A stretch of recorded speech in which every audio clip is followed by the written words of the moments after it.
Okay, this is Broadsword. We need to recall all agents.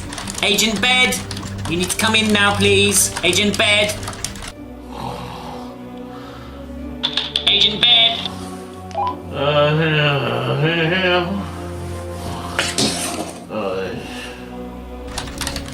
Agent Snow, we need you in now, please. Yep, this is Agent Snow signing in. Agent Coffee, paging Agent Coffee. Can you just give me a minute? Yes, thank you. Roger, and out. Agent number 2. Come in, Agent number 2. That's not my call sign. Agent Chicken, calling Agent Chicken. Yeah, this is Chicken Man. Agent Waters, come in, please. That's not my call sign either. Agent Baby, come in, Agent Baby.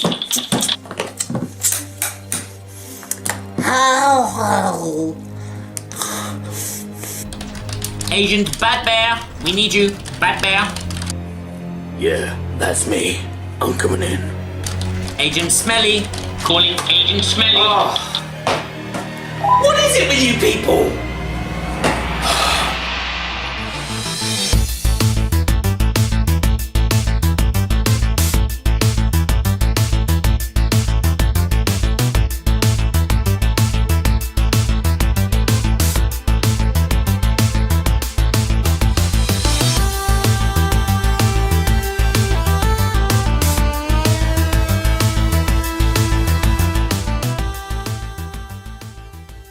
Well, hello chaps and chapettes, and welcome to another Board Games That Everybody Should, a video series where I take a board game, I show you how to set it up and play it, and then I give you not just one review, but I give you 2 reviews. One's kind of like a cold-hearted, mechanical look at the technicality of what you're getting inside the box. Yes, the mechanisms and actually the components of the game. And then I give you a personal review telling you whether it's my cup of tea or not. And it's a bit more warmer and a bit more, you know. But anywho, this game that I'm going to look at today is called Codenames, in which 2 teams are going to be going head to head. Each will have an operator who's going to be calling in the secret code names of the agents out in the field, while the rest of the team has to guess where they are. Well, not guess, but deduce is the word that I like to use. So, let me show you how to set this up and play.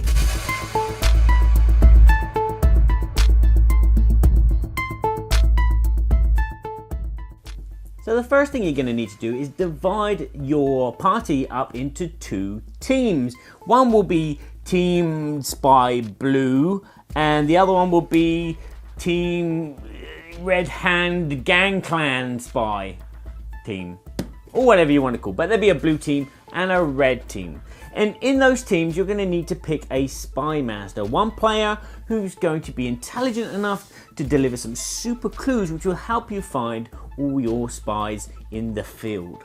The field will be made up of 25 cards, taken at random from a large deck of cards with words on them. These are code names. And don't panic, it's not your eyes that are playing with you, these are in French. You'll place out these 25 cards in a 5x5 grid like so. As you can see from my French version of the game, I have managed to find some words which are the same in English. So our chosen spy masters will now sit on one side of the table, while all the other players will be on the other side of the table. The spy masters will each have a pile containing these tiles for their team, so the blue team and the red team. There'll also be a set of tiles which are civilians, and there's this one black tile which is the assassin. They'll also have this deck of small cards. These are the key cards, and if you look closely at them, you'll see that they are a 5x5 grid of blue, red, beige and one black square.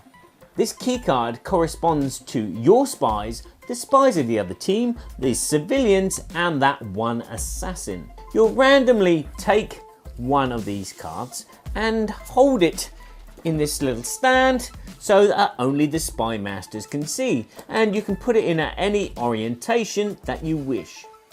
The orientation of the key card corresponds with the orientation of the cards in the field on the table.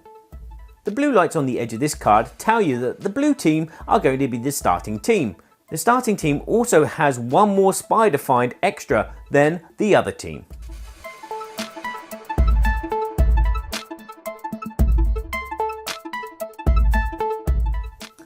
So now our spy master is going to give a one-word clue plus a number to their team, which will hopefully pinpoint the location of the blue spies on the key card in correspondence to the field.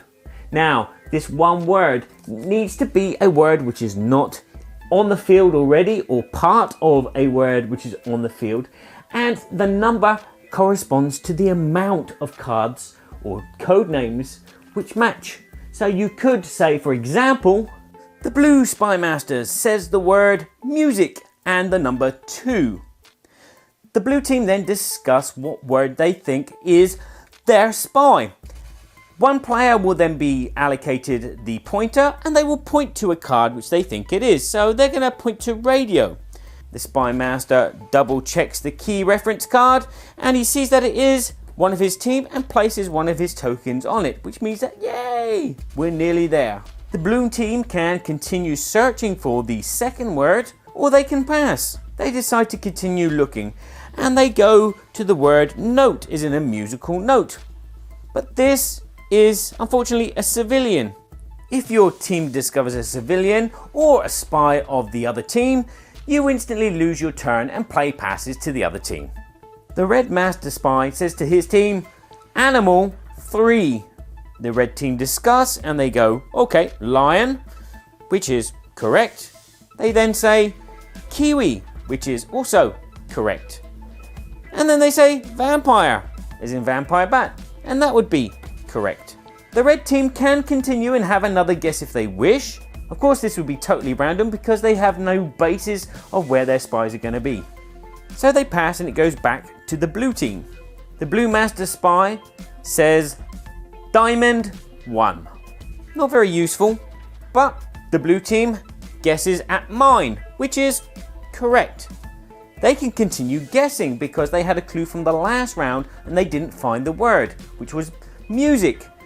They then notice the word volume and they say, well, volume, which is correct. They can continue playing or they can pass. The round will end if one team manages to find all of their spies, or if one team points to a code name and it is actually the assassin. That team loses immediately. You cheer, clap, pat each other on the back, and then you start another round. You remove all of the tokens. You change the words by either flipping the cards over or by replacing the cards. And then you can either choose another master or you can keep the same master and play again.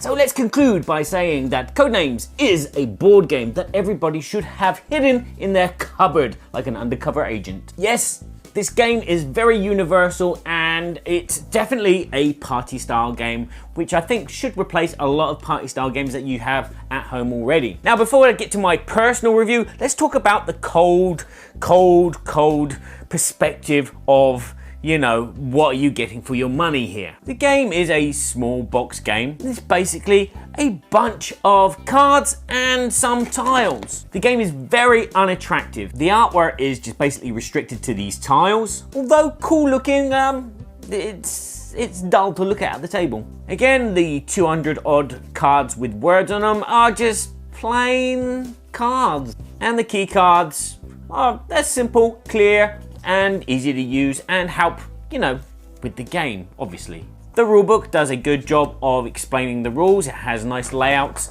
and pictures and diagrams. It also has, you know, some examples. It also has some variations if you want to play with 2 or 3 players. The game also includes a sand timer so you can keep people moving in the game. It's not necessary, but hey ho, you know your group better than anyone else. The mechanisms of the game are solid and simple. This could easily be a TV game show with the mechanics in play. players are going to have to deduce things, as well as players are going to have to know their team and try to give them the clue that's going to represent what the words are. So my technical review, what you're getting for your money. With the components and the mechanisms of the game all explained very well in the rulebook, you're not looking at a great score because it's just words and some little bits of art and tiles, but it's all functional. So from a technical standpoint, I'd give this a 7.5 out of 10. Its saving grace being the mechanics, not the art or the component quality, because some of these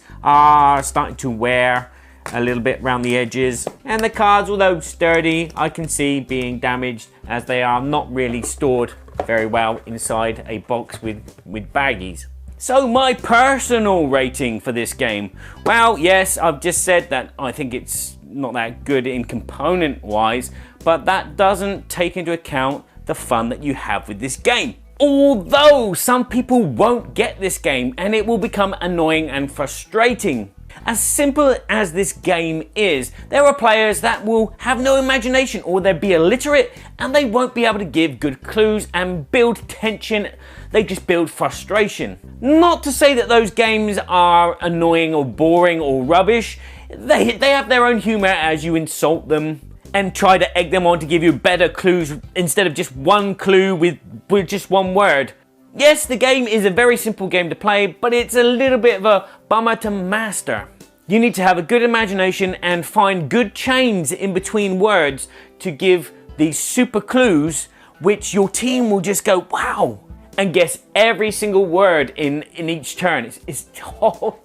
There's also fun to be had when there's mistakes, when you didn't see a word that's been put down there and you give a clue and everyone thinks on your team, it's obvious it's that word, and it's not. It's the other team's word, or it's the assassin. This game just plays great. It's just such a great game show ambience. It's obviously a lot better when the teams are bigger, and also you have imaginative, creative people who can give these wonderful clues. Because it's not just about the visual word that's there, it's, you know, can that word be linked to another word by putting a word in front of it, or can it be linked because it's actually in that word, or can it be linked because it's like something to do with that word? And with the deck of cards like that and so many different combinations laid out on the table in different orders, plus the key cards in different places as well, this game has infinite replayability. The game plays fine as 4 players. I wouldn't play it with less than 4 players unless you really want to.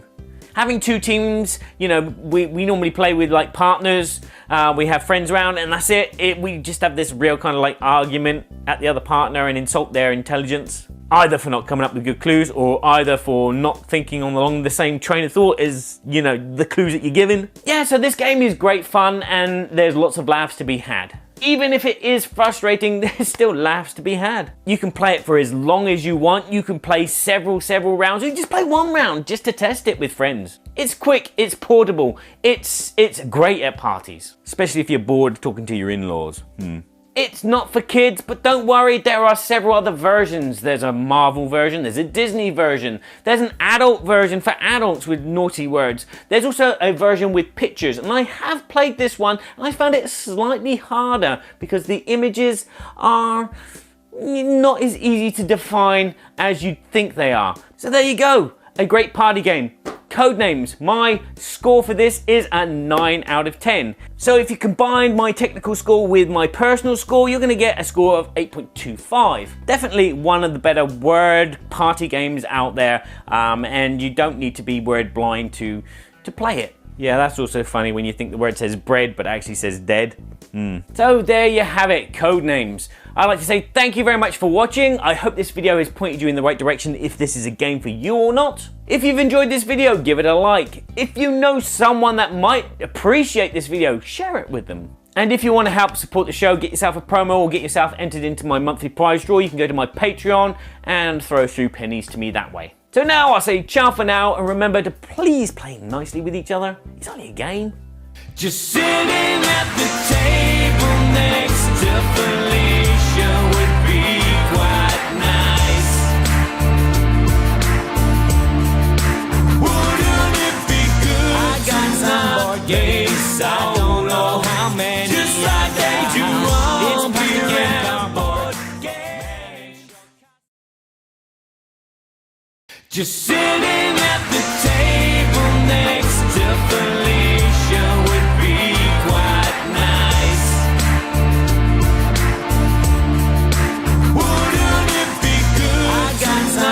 days. I don't